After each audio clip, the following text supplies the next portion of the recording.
Well, hello, listeners and viewers to CHP Talks. We're here for another episode, and this week we're privileged to have with us Mr. Greg Hill. Greg has spent 30 years in aviation, first in the military with multiple deployments around the world, including 3 to Afghanistan, then with a major Canadian airline, and he's here representing Free-to-Fly. We're going to talk more about that in a few minutes. With over 13,000 hours flying, his career appears to have wound to an involuntary close as of the 31st of October of last year, due to his refusal to cede informed consent and health freedom. So that's unceded territory for Mr. Hill.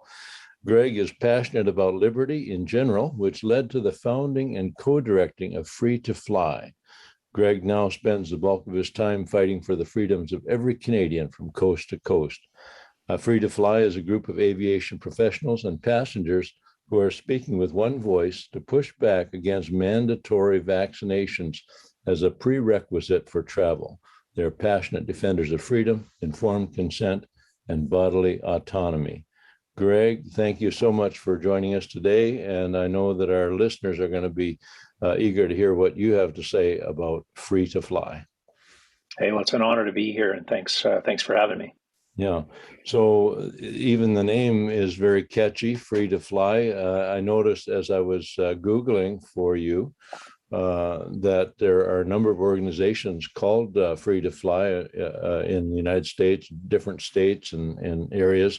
And how did you go to, come to the position or the place of starting Free-to-Fly Canada? Well, it's funny you mentioned finding a name. It's surprising how much time can be consumed just with coming up with something like a name, right? An inordinate amount of time, but that's really not the more interesting part. It's as aviation professionals, pilots initially, which was how we started, was a small handful of us. We saw ourselves probably at the pointy end of any injection mandate, given the fact of our global travel and otherwise, and we had some concerns with this for sure. So we started with a handful of us, myself and Matt, who's co-directing Free-to-Fly now at the start. And then it morphed fairly quickly. Just there was an obvious concern amongst aviation professionals broadly. So it wasn't just pilots, it was flight attendants. And it moved from there to air traffic controllers, customer service agents, and the whole gamut. But most importantly, it's really not an organization whose goal is the return of employment. That's certainly a key part of it. Really, we've got 37,000 passengers as well, so we're focused on the freedoms of Canadians coast to coast. Obviously, the mobility rights is a key one, which has been lost, and part of what we wanted to do was seize on the power of archetype.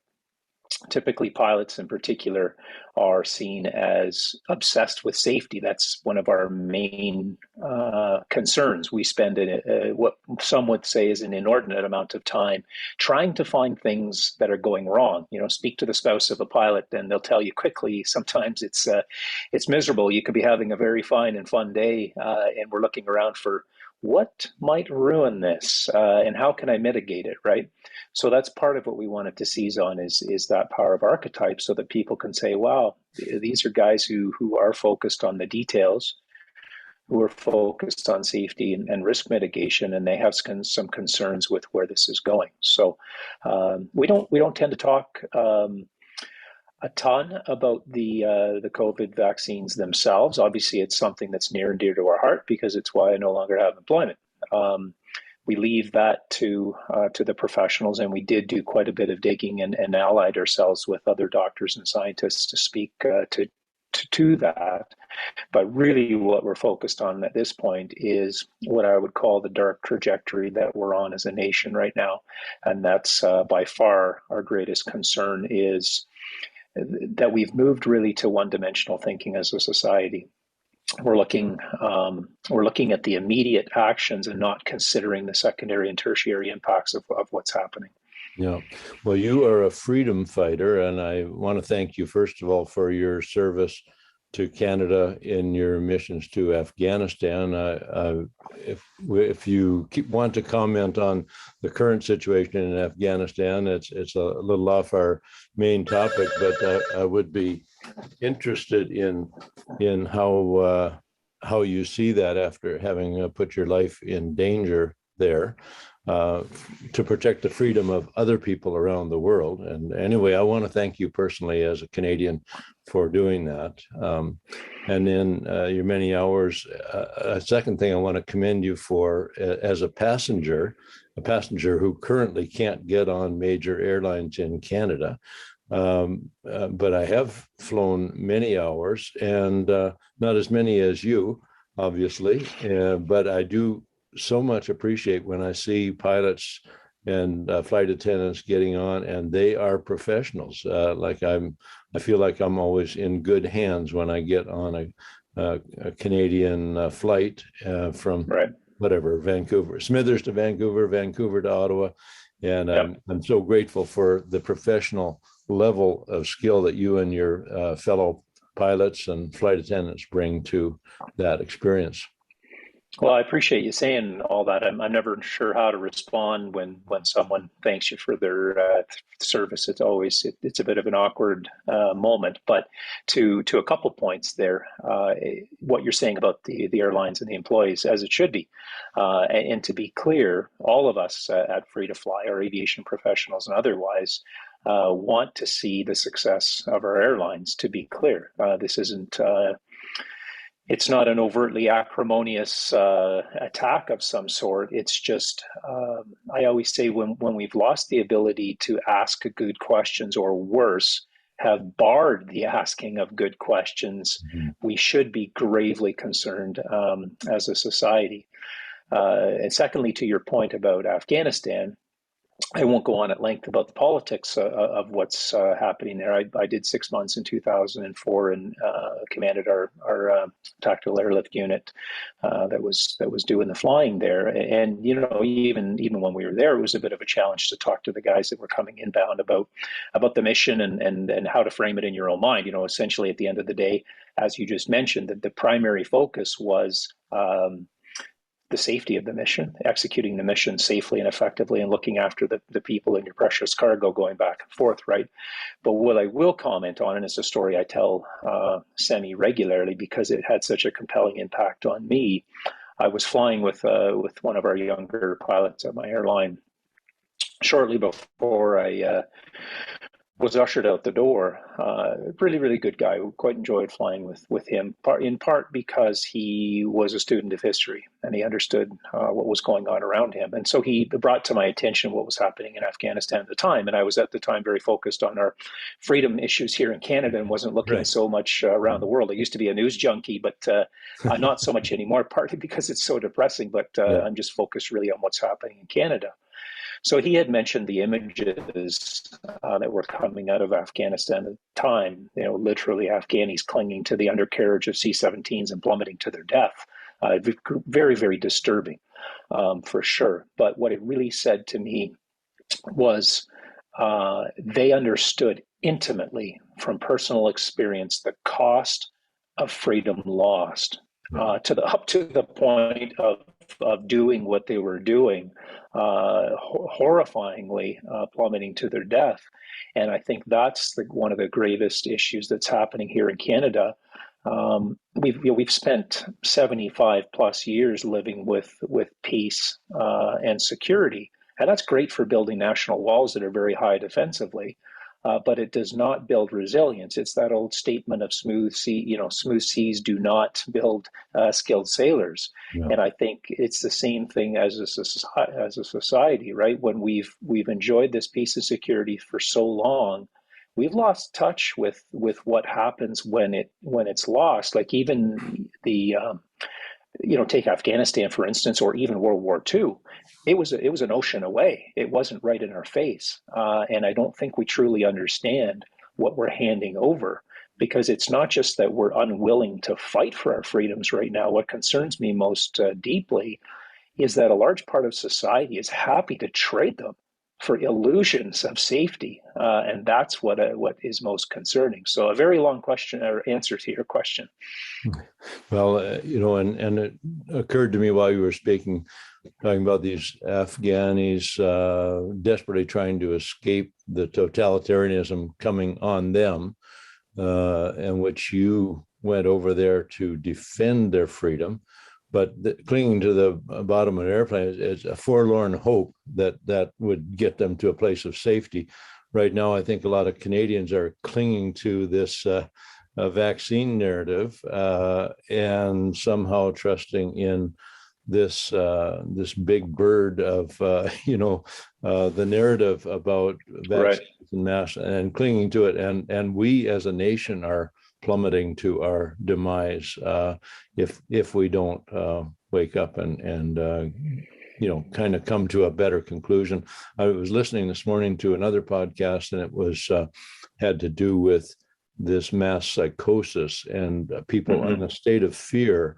It was interesting. It was Dr. Julie Poness was saying that in a short burst of fear can get you out of a difficult situation. A sudden crisis that can come up, a short burst of fear can get you away. But when you live in a state of prolonged fear and anxiety, as our nation has been, pumped up by the media on this COVID crisis, then the society becomes something different. It begins to make collectively bad choices because they're not based on logic and science, but based on fear. Well, it's you make a great point. I mean, in terms of extending the metaphor, I hadn't thought of it like that, but yeah, if you take the metaphor one step further, you can certainly draw those parallels. And it's a dearth of hope. And I've always said that when people lose hope, you can go through some very, very difficult circumstances and sustain yourself. But when you lose hope, people start to cling to things that are really irrational. And you look at that from a faith perspective. If you don't have that foundation to stand on, and you lose that hope, you start clinging to things that are really senseless. Yeah. And I really feel for people that don't have a solid faith to stand on, because it's in a time of crisis, which make no mistakes, that's where we're at. We're at a juncture in history. And people need to understand that, and they also need to understand their responsibility as citizens and otherwise, their responsibility for where this nation goes, for their children, for their grandchildren, going forward. I noticed on your website, and I presume these numbers change as people join. I joined the other day, and I didn't notice whether my name added one more to the list. But you have, as of today, listed 2,864 Canadian aviation professionals and 37,424 passengers, of which I am one. And that is a sizable organization, and especially the aviation professionals aspect. I mean, I don't know how Air Canada looks at their passenger quotient. Obviously, some of us are not making flights we would otherwise like to make, but that number of aviation professionals must be putting a dent in the ability of Canadian Airlines to carry people from coast to coast and do the things that they normally do, and even to run their business effectively, safely, and professionally. Yeah, well, a couple points there. I mean, a peek behind the mystery of free to fly. I guess those numbers they're 100% accurate, and they're sourced from our what's called a CRM database.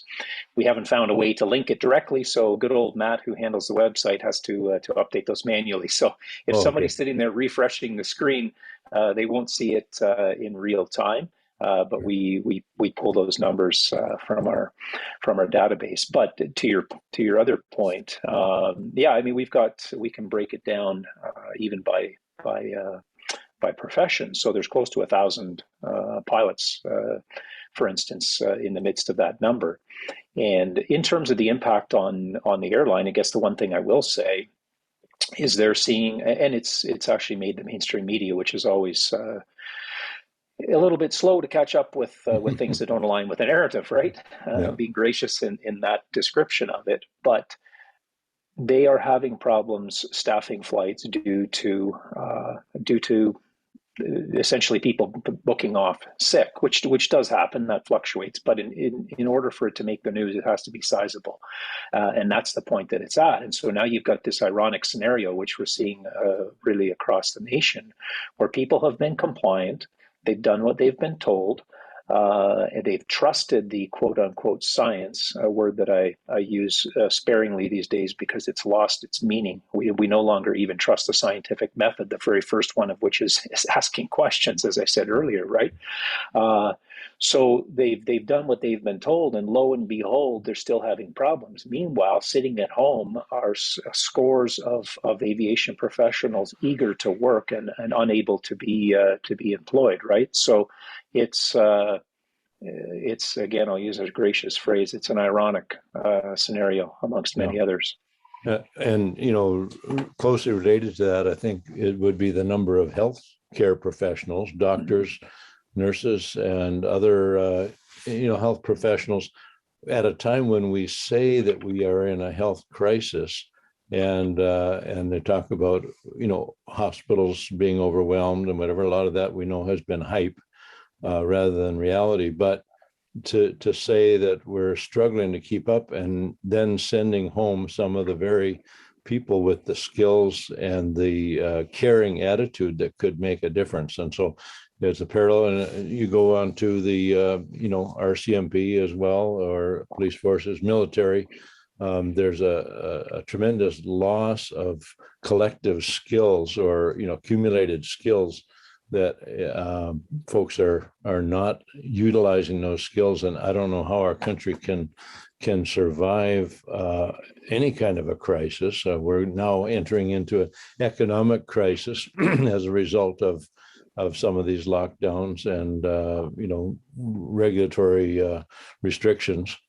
And here, the very people we need to help us get through it are home, not through a choice of their own, but because they're being told irrationally that we don't need you, we can't use you, you're not welcome here. And it is very painful, even as an outsider to the aviation industry or the healthcare industry, to think of good people like that who have sacrificed and trained and put their effort in, being left on the sidelines when their skills could make such a difference for our country.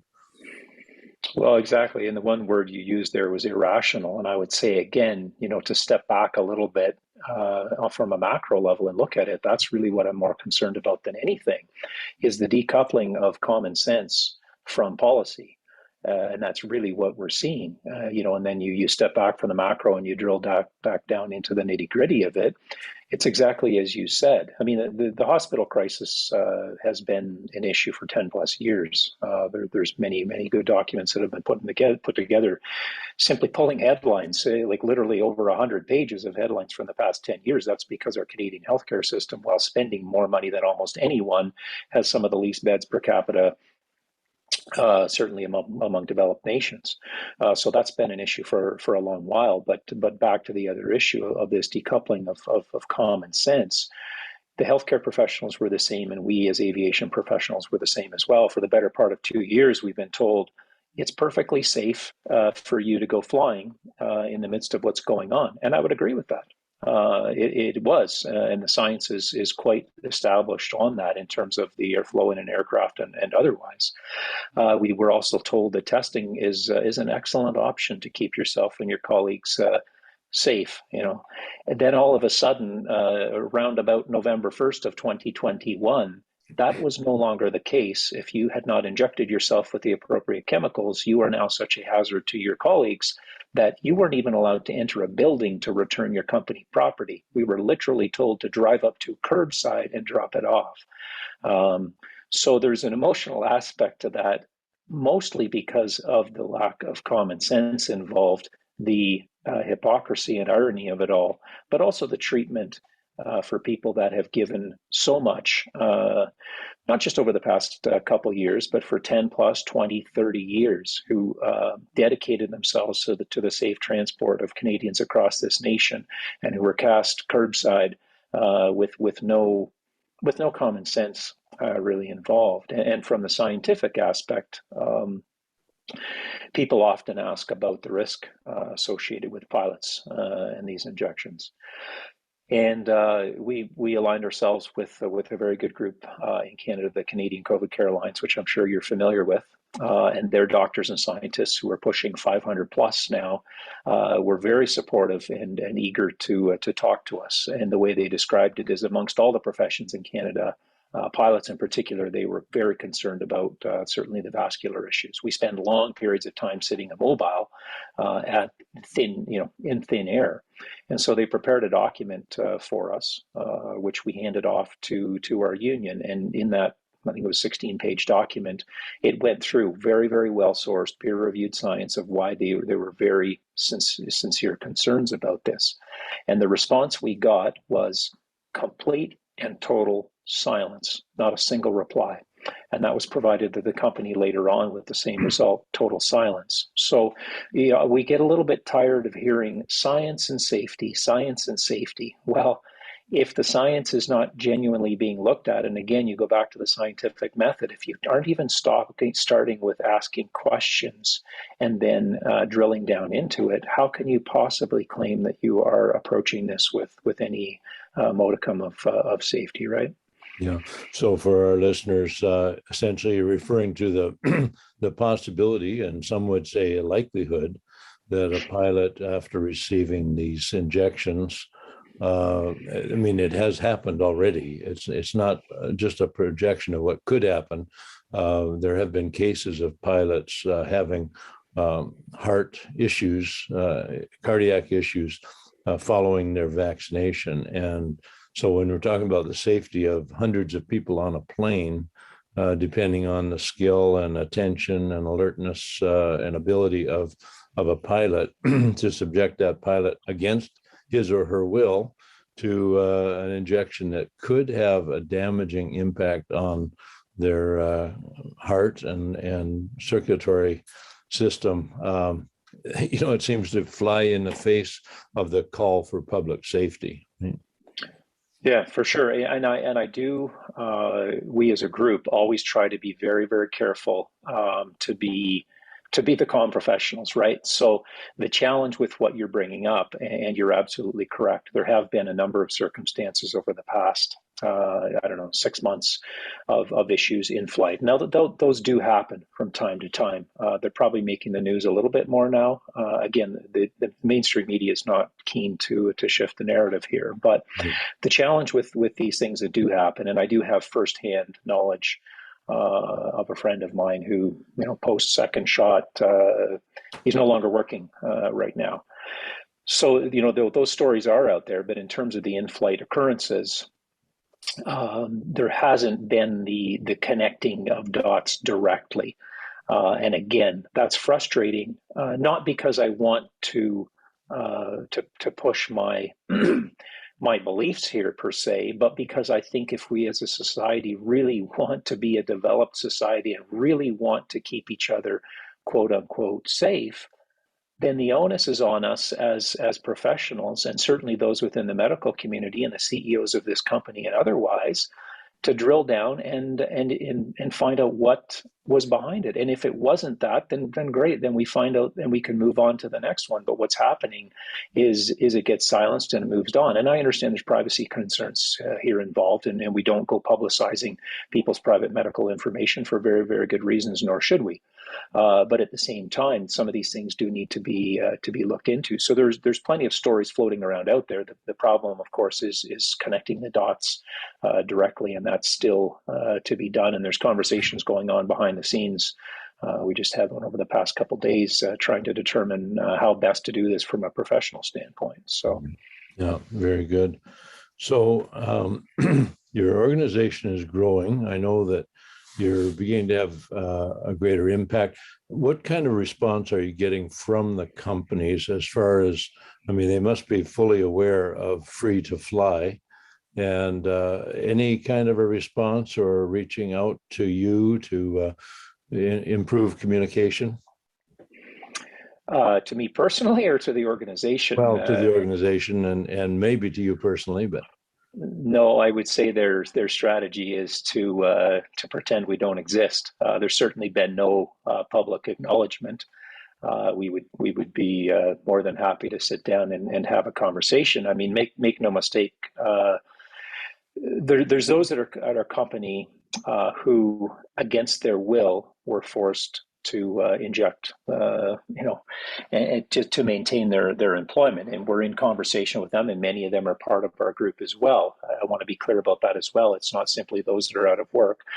And I've expressed that unequivocally to both the management of my company as well as my union. And they'll say, we're sorry to see where you're at and we hope you're back. And I typically say, well, I'm actually doing all right.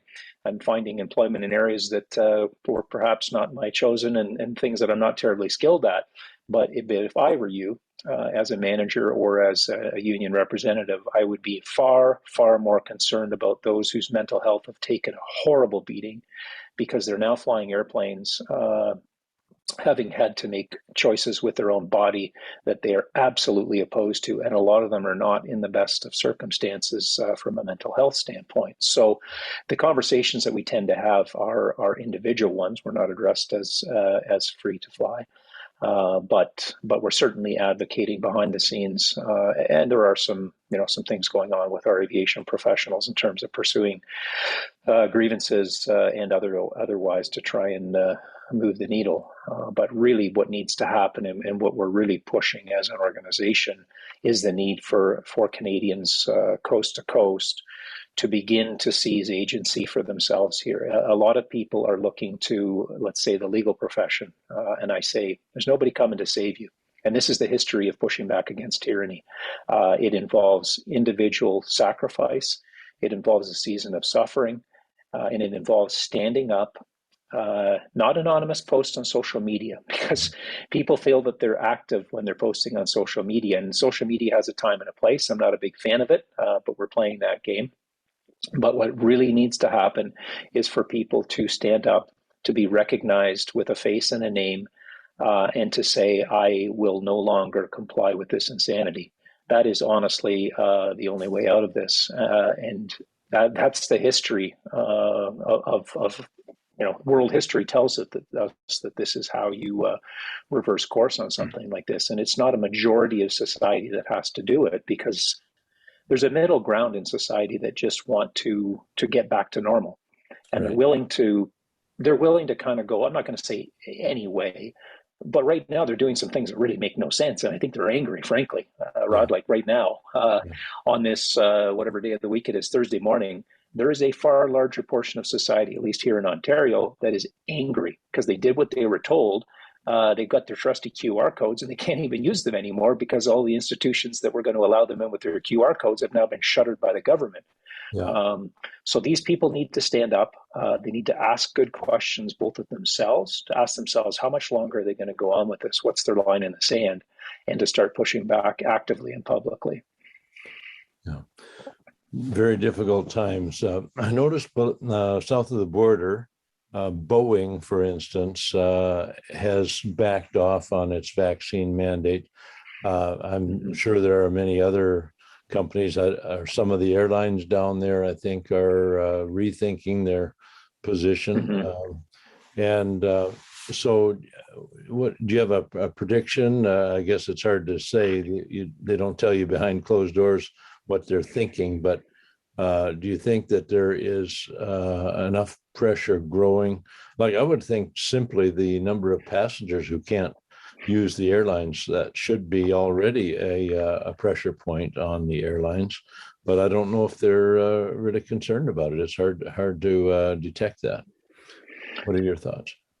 Well, yeah, I mean, they'll email us and say, when do you think this is going to be over? And I say, that's up to you.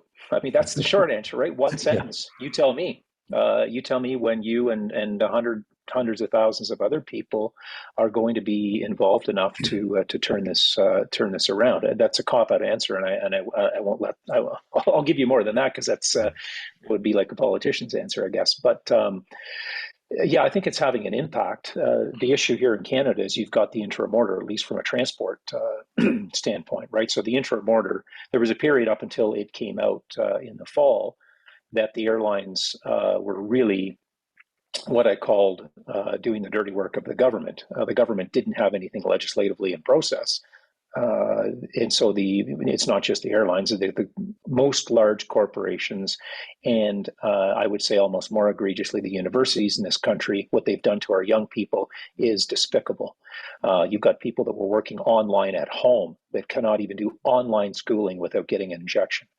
I run out of adjectives to describe some of this stuff at times, but they were really doing the dirty work of the government quite enthusiastically. So I don't hold them faultless at this point, because what they're doing now is they're saying, well, hey, what do you want us to do? There's an interim order in place. And I kind of say, well, let's think back to August, when you went so far as to say it doesn't matter who wins the election, we're still going to mandate these vaccines. So I'll remind everyone of those facts. But certainly as we enter into this season, where it's clear that, at least with the latest variant, more transmissible, less severe impacts, which is the typical pattern that a virus tends to fall. The vaccines are not. They're not really making a difference, but at the same time, the severity is quite low. I would say in the boardrooms, they're probably starting to ask some good questions. I have great respect for the strategic thinking of those running airlines. Typically, as when it comes to our negotiations within the employee groups, they always seem 5 or 6 steps ahead of us. So I would think when it comes to something like where we're at now, they would be thinking down the road and thinking, well, what happens when this gets further and further, and our we're having challenges staffing flights as we are now, or this goes further and this, it's really not doing anything, and the numbers are starting to increase in terms of case counts, but the severity isn't. How do we handle this going forward? The environment in the States is kind of apples and oranges. People point south a fair bit, and I'm greatly encouraged by what's happening down there, because I think they're ahead of us, partly because of the history of their nation. It's just they view the freedoms a little bit more differently than we do here in Canada, right? So they're a bit ahead of where we're at, but I would like to think that we're moving that direction. But I do think we've got a window of opportunity right now with the amount of anger that's starting to build, and I think some of what you've seen over the past. The past week or two with what's been voiced by some of the politicians, Mr. Trudeau most egregiously, some of the hatred that seems to be being espoused from the very top of this nation, I think is a sign of desperation. And I think it just, again, echoes or reinforces what I was saying, that we really have a window of opportunity where we need to stand up and speak out. Yeah, well, tremendous. So obviously, it'd be great to have as many Canadians as possible join your organization. I mean, most Canadians are passengers on airlines at one time or another. And I think anyone who thinks it through would like to have people like you with your skills and experience and your moral integrity in place to be carrying them from coast to coast. So maybe we could get you to tell people your free to fly URL and how they can get involved, how best they could help you defend their freedom to fly. Sure. Well, it's freetofly.ca, and there's a bit of confusion because we were anything you find for us will point to the right place, but it's FREETOFLY, because we did have the number 2 in there for long and complicated reasons I won't get into. So that's the website. To your other question, and thanks for pointing out the numbers there, but I do always say, as much as we update those numbers and we love the support of everybody we've got, those are just numbers on a screen. They're meaningless numbers unless those 40,000 people are individually invested within their own sphere of influence with moving the needle in terms of the narrative. That is the battleground right now, is winning the hearts and minds of the broader public. So it doesn't matter whether that's two of your friends that you're able to have a kind, nuanced, respectful conversation with, or if you have a platform where you can talk to 1,000 people. It all matters. It's a bit of a glacial battle, but it's a very important one. So I would say speaking out, having those conversations is the most important thing you can do. Picking up the phone and calling your local member of parliament or member of provincial parliament. You probably won't get him in person on the phone unless you have a platform that warrants his giving you the time. But those phone calls matter. And I say phone calls instead of emails. Emails are important. I would say phone calls are more important. Leaders of companies, the C-suites of companies, voicing your concerns to them, to the leadership of the airlines. All of those matters, and involvement on social media matters as well. It's a challenge. We recognize that as well. We're kind of preaching to the choir 99% of the time. That is the great challenge, is trying to impact the broader narrative with people that aren't necessarily like-minded. And I always say that happens most effectively within established relationships where you've already got relational currency with somebody, and they're uncomfortable conversations, and that's the challenge. We don't want to talk about it, but guess what? You're not getting away from it. You can shove your head in the sand, but it's coming back, and it's going to come back to bite you unless you're willing to have the uncomfortable conversations now. And I'd say living your life as a free citizen with your God-given freedoms is most important as well. The state doesn't give you freedom. These are God-given freedoms. And I think that's what we've forgotten as a society as well. And so there's fundamental freedoms that are God-given. And I choose, and I would encourage everybody else in this nation to live their lives with those freedoms, to not have the state turning it on and off like a water faucet. Thank you so much, Greg Hill from Free2Fly. That's FREETOFLY.ca. And thank you so much, and keep up your good work. I'm glad that I have joined your organization. I hope many others do. And as you say, joining the organization is only one step, but we need to use our voice to defend freedom in Canada for our children and grandchildren, because we have something really precious here, and we need to defend it. Like you say, even if it's uncomfortable at the time, it's going to be more uncomfortable if we lose all our freedom. So thank you so much. Thanks, Rod. It was an honor to be here, and thanks for the work you're doing as well. It's so important. All right. Well, thank you so much, Greg, and God bless you. God bless your work with Matt and others in Free2Fly and your organization. May we celebrate together one day victory to see freedom return to the aviation industry in Canada. Thanks so much. Thanks so much. Yeah. Bye-bye.